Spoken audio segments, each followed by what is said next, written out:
Good morning बच्चों।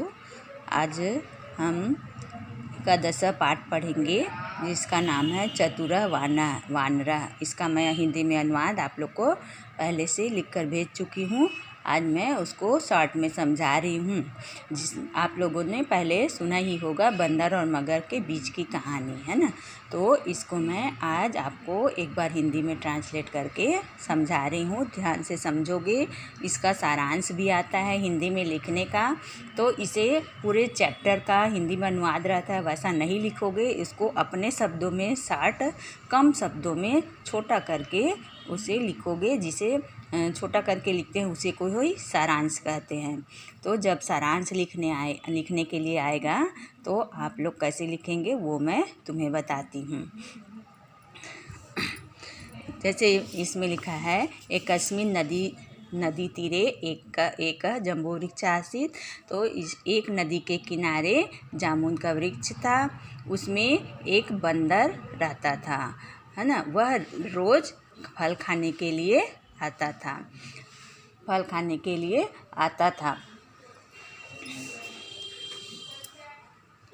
उस नदी में एक बंदर भी रहता था। वानर बंदर प्रतिदिन मगर को जामुन के फल देता था। इस तरह वे मगर और बंदर के बीच मित्रता हो जाती है। एक दिन मगर जामुन के कुछ फल अपनी पत्नी के लिए ले जाता है। उसे खाकर उसकी पत्नी सोचने लगती है कि यह प्रतिदिन जो इस जामुन के फल को खाता है उसका हृदय बहुत मीठा होगा। ऐसा वह उसकी पत्नी सोचती है और सोचते सोचते अपने पति से कह रही है कि हे स्वामी, जो इस जामुन के फल को खाता है तुम्हारा मित्र, उसका हृदय इस जामुन के फल की तरह कितना मीठा होगा। अतः मुझे उसका हृदय खाने की इच्छा हो रही है। तब तुम मुझे उनका हृदय ला कर दो।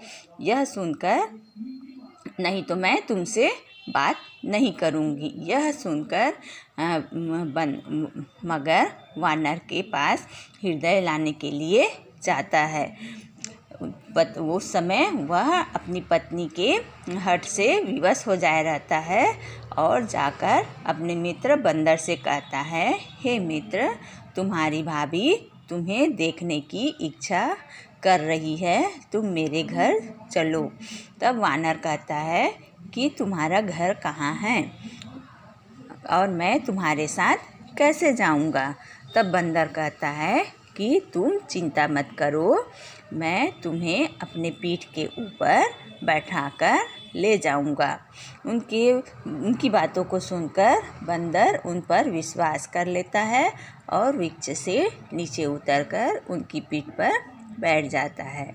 जब वह मगर बंदर को पीठ में बैठाकर पानी के बीचों बीच, नदी के बीचों बीच जब पहुंचता है, तब वह बताता है कि मेरी पत्नी तुम्हारा हृदय खाना चाहती है, इसलिए मैं तुम्हें उनके पास ले जा रहा हूँ।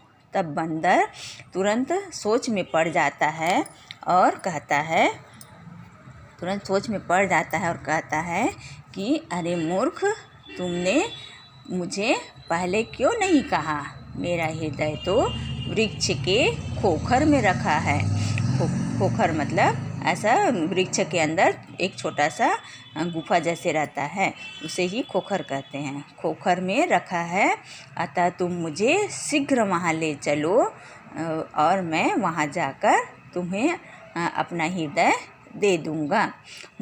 मगर मूर्ख रहता है, वह उनकी बातों में आ जाता है और बंदर चतुराई से काम लेता है और उसे वापस वृक्ष के पास आने के लिए मजबूर कर देता है।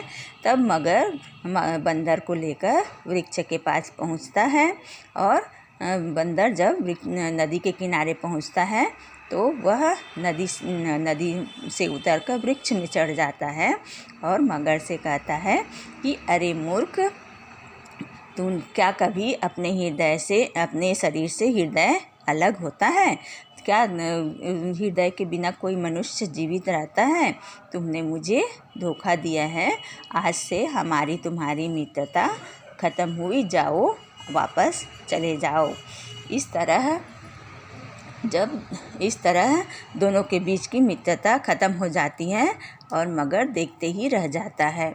इसलिए कहा गया है कि जब तक दो मित्रों के बीच विश्वास की भावना न हो, मित्रों के बीच जब कभी भी विश्वास की भावना न हो तो ऐसे मित्रों से मित्रता नहीं करनी चाहिए। हमेशा उसी मित्र से मित्रता करो जो विश्वास के लायक हो।